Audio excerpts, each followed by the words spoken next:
rate that stimulates investment in interest-sensitive activities such as housing and other early stages of production. Housing qualifies as early stage on the grounds of its interest rate sensitivity. In other words, with 30-year mortgages, it's interest rate sensitive. You get a lot of housing. On the other hand, consumers are trying and succeeding to some extent to drawing down inventories, buying a lot of consumer goods. And so there you have another conflict. A good friend of mine and fellow economist at Metropolitan State, John Cochran, he named this one, he called it the dueling triangles, okay? So the dynamics of the boom and bust entail both overinvestment. I think Mises let that one slide. He didn't like to talk about overinvestment because he wanted to focus on the malinvestment, which is in the triangle. But you can see on the diagram that you get some overinvestment, and you also get some malinvestment.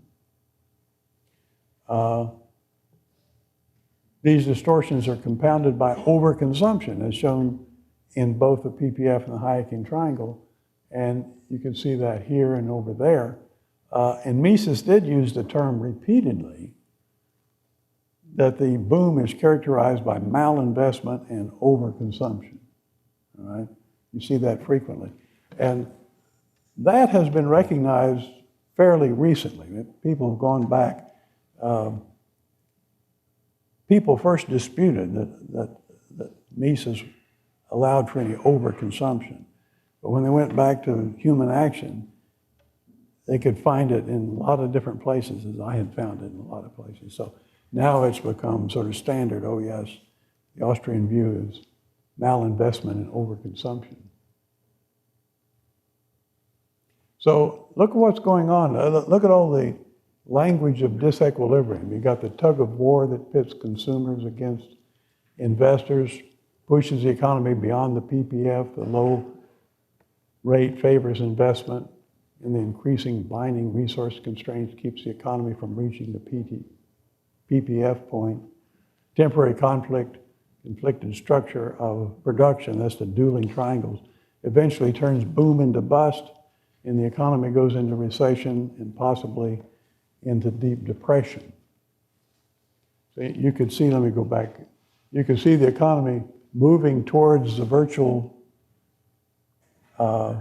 equilibrium point, but it's not going to get there. Resources won't allow that.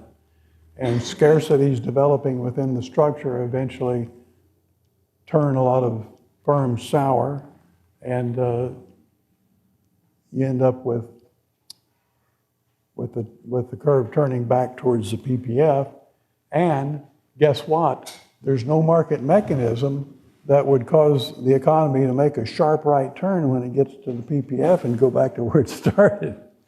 The economy can cave into deep depression. In fact, Hayek, writing well before Keynes's general theory, identified that as the secondary deflation or secondary depression, that the primary problem was all the misadjustments caused by the monetary expansion, but when the economy is trying to sort itself out, it can get into a spiraling downwards as a secondary effect. Now, that means secondary in terms of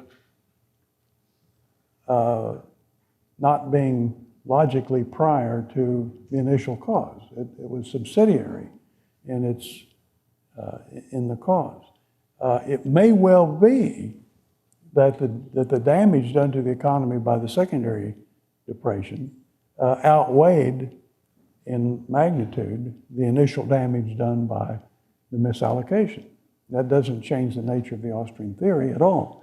In fact, the analogy I like to use is there are some people who study earthquakes and look at the earthquake in San Francisco in 07, is that right? 06? Around there somewhere. You know, some people say that it was the earthquake that caused all the damage in San Francisco. But others who've looked at the data more carefully, written articles for publication, say that that's just not true. That's not true.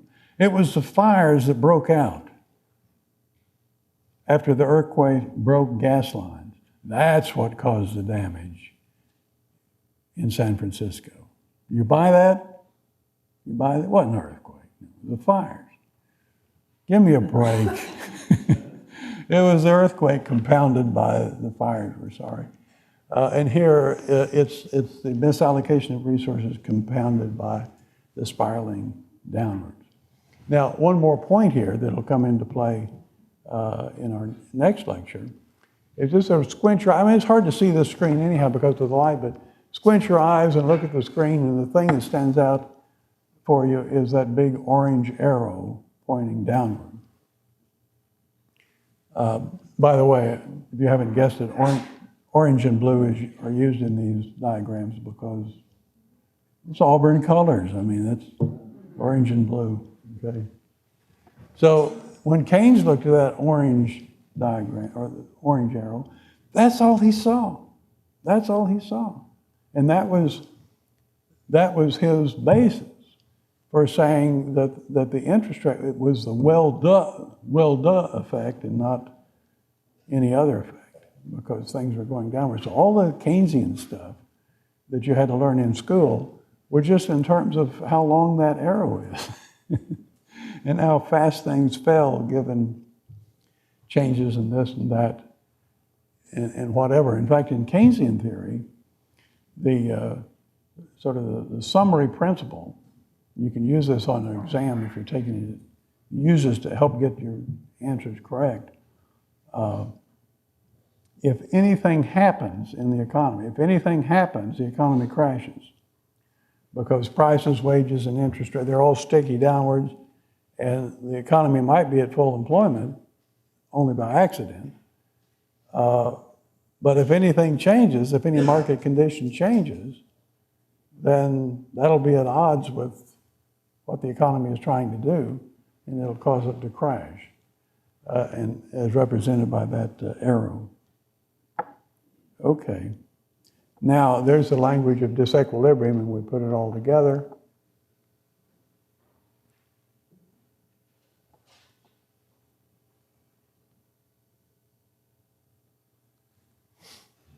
I'm going to talk about the 3 Ps.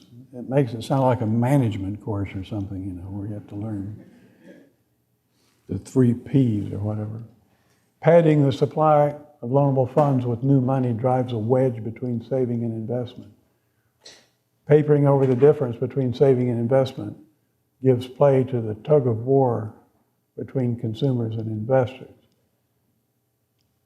Pitting early stages against late stages distorts the Hayekian triangle in both directions, the temporal discoordination eventually turning boom into bust, okay? And so watch the economy respond to the credit expansion.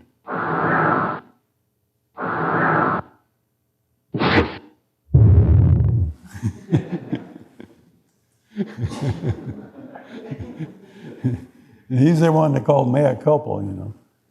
Poor old Bernanke had taken the order, wasn't too happy. And this next picture, you're all too young probably to recognize it, but some oldies in here will. Who's that? Joe the plumber. How old are you? 34. Oh yeah, okay. Joe the plumber. He was the one that raised so much cane a couple of elections ago. Just somebody in the private sector that says, can't you people get it straight, you know, and keep the government off of our back? Just a couple of quotes here, and then I'll quit.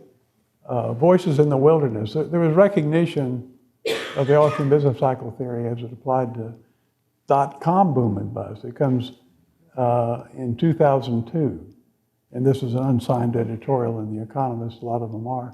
The recent business cycles in both America and Japan display many Austrian features. Leonhofen is a Swedish economist, and he's writing in 2008, look what he says, operating an interest targeting regime. Here's a guy, you know, Greenspan trying to hold interest rates at a certain level. The Fed was lured into keeping rates for far too low for far too long. The result was inflation of asset prices at its early stage, combined with the general deterioration of credit quality. That's Fannie Mae, Freddie Mac. This, of course, does not make a Keynesian story.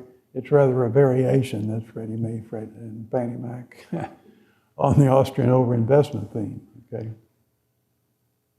And one more, I don't know this fellow, Forsyth, maybe some of you do, but the Austrians were the ones who could see the seeds of collapse in the successive credit booms and abetted by Fed policies, especially under former Chairman Alan Greenspan. He disavows, I'll skip past that monetary policy played a role in the creating of successive bubbles and busts during his tenure of 87 to 2006. But Forsyth is onto it. He knows that it